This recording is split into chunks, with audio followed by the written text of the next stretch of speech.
श्रीमद् भगवत श्री भगवान ने अर्जुन को निमित्त मानकर समस्त विश्व को श्री गीता के रूप में जो महान उपदेश दिया है, यह अध्याय उसी की अवधारणा के रूप में है।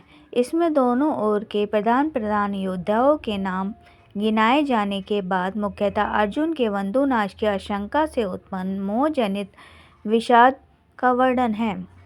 इसलिए इसका नाम अर्जुन विषाद योग रखा गया है।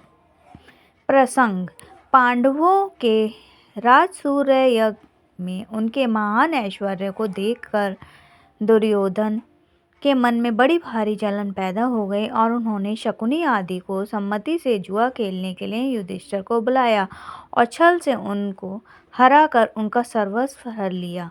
अंत में यह निश्चय हुआ कि युधिष्ठिर पांचों भाई द्रौपदी सहित 12 वर्ष में वन में रहें और 1 साल छिपकर रहें। इस प्रकार 13 वर्ष तक समस्त राज्य पर दुर्योधन का आधिपत्य रहे और पांडवों के 1 साल के अज्ञातवास का भेद न खुल जाए तो 13 वर्ष के बाद पांडवों का राज्य उन्हें लौटा दिया जाए। इस निर्णय के अनुसार 13 साल बिताने के बाद जब पांडवों ने अपना राज्य वापस मांगा तब दुर्योधन ने साफ इनकार कर दिया।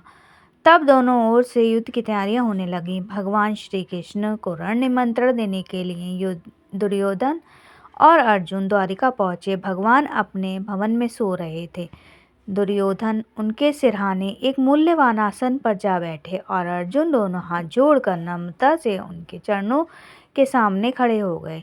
जागते ही श्री कृष्ण ने अपने सामने अर्जुन को देखा और फिर पीछे मुड़कर देखने पर सिरहाने की ओर बैठे हुए दुर्योधन दिखाई पड़े। भगवान श्री कृष्ण ने दोनों का स्वागत सत्कार किया और उनके आने का कारण पूछा। तब दुर्योधन ने कहा, मुझ में और अर्जुन में आपका एक सा ही प्रेम है और हम दोनों ही आपके संबंधी हैं, परंतु आपके पास पहले मैं आया हूँ।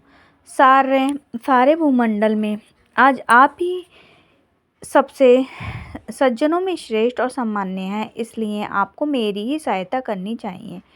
भगवान ने कहा, निसंदेह आप पहले आए हैं, परंतु मैंने पहले अर्जुन को ही देखा है। मैं 2 प्रकार से सहायता करूंगा। एक ओर मेरी अत्यंत बलशालिनी नारायणी सेना रहेगी और दूसरी ओर मैं युद्ध न करने का प्रण करके अकेला रहूंगा।